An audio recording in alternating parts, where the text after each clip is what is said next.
السلام عليكم ورحمة الله. أهلا بحضراتكم معايا في قناتي أكلنا بالمصري.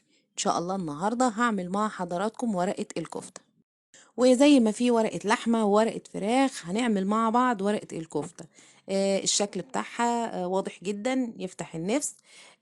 كل حاجة مستوية، الكفتة مستوية جدا، الخضار اللي أنا استعملته معاه، كمان ريحة التوابل طالعة هايلة.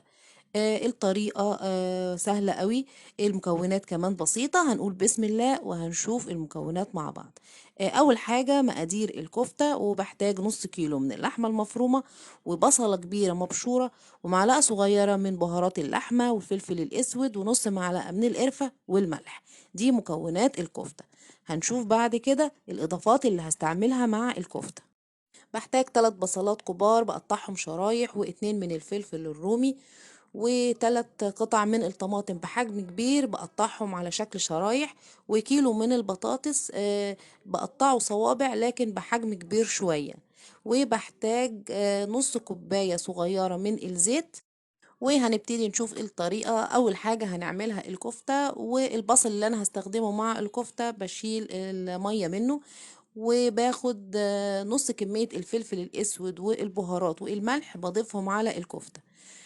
طريقة فصل المية عن البصل أنا كنت صورتها في تكة قبل كده، وإن شاء الله أحط الرابط بتاعها في صندوق الوصف للي يحب يشوف الطريقة. بعد ما خلطت مكونات الكفتة كويس جدا، هبتدي إن أنا أعملها على شكل كور صغيرة. وبعد ما هخلص تشكيل الكفتة هدخلها التلاجة حوالي نص ساعة. وبعد كده هنبتدي نحضر الطريقة مع بعض. بضيف كمية الزيت اللي هي نص كوباية صغيرة في طاسة تكون بحجم كبير، وبنزل الكفتة عليها علشان تتحمر. في البداية مش بقلب الكفتة لحد ما بتاخد لون علشان ما تفككش في النار. بعد ما تبتدي تاخد لون بحاول ان انا اقلبها على الناحية التانية علشان تاخد لون ذهبي من الناحيتين. كده الكفتة اخدت اللون المطلوب، بشيلها من الطاسة. وبنزل بالبطاطس مكان ما حمرت الكفتة. البطاطس بشوحها تشويحة بسيطة. اللون بتاعها ده مش تحمير، ده مكان الكفتة طبعا بيديها لون دهبي شوية، لكن هي طبعا لسه ما استوتش قوي. بضيف بعد كده البصل. برضو هقلبه مع البطاطس لحد ما يدبل، بس انا مش محتاجة اني اخلي المكونات تتحمر طبعا. هي هتكمل سوا في الفرن. لكن انا بديها تشويحة علشان تدبل وتبتدي تدخل في سوا. ضفت الطماطم زي ما حضراتكم شفتوا، وبرضو هقلبها تقليبة بسيطة مع البصل والبطاطس. وهستعمل مية البصل اللي انا طلعتها من البداية، بضيف لها البهارات اللي هي القرفة والفلفل الاسود، بهارات اللحمة والملح، وبتبل بيهم الخضار اللي انا شوحته. بضيف الفلفل الرومي طبعا اخر حاجة لان هو مش بيحتاج سوى كتير.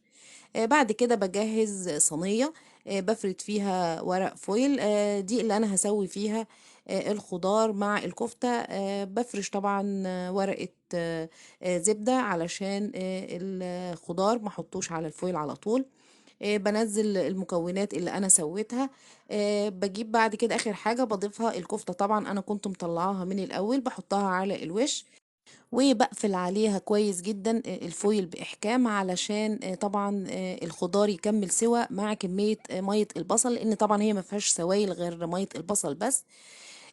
ضروري أكون مشغلة الفرن من الأول على درجة حرارة عالية، وبدخل ورقة الكفتة على الرف اللي في النص، وبتقعد حوالي نص ساعة بس. طبعا الكفتة مستوية من البداية، لكن بتاخد من طعم الخضار ومية البصل والبهارات. الخضار هو اللي بيكمل سوا وبيكون بالشكل ده مستوي جدا. الريحة كمان هايلة. انا بحب ان انا احطها تحت الشواية دقيقتين بس تاخد وش. لو حبينا ممكن نعمل الخطوة دي، او ممكن ان احنا نستغنى عنها مفيش مشكلة. وبالشكل ده خلصت ورقة الكفتة. طريقتها سهلة جدا وبسيطة زي ما حضراتكم شفتوا، من الوجبات السريعة اللي نقدر نعملها بكل سهولة وتدينا نتيجة ممتازة. إن شاء الله لما تجربوها هتعجبكم جدا. السلام عليكم ورحمة الله.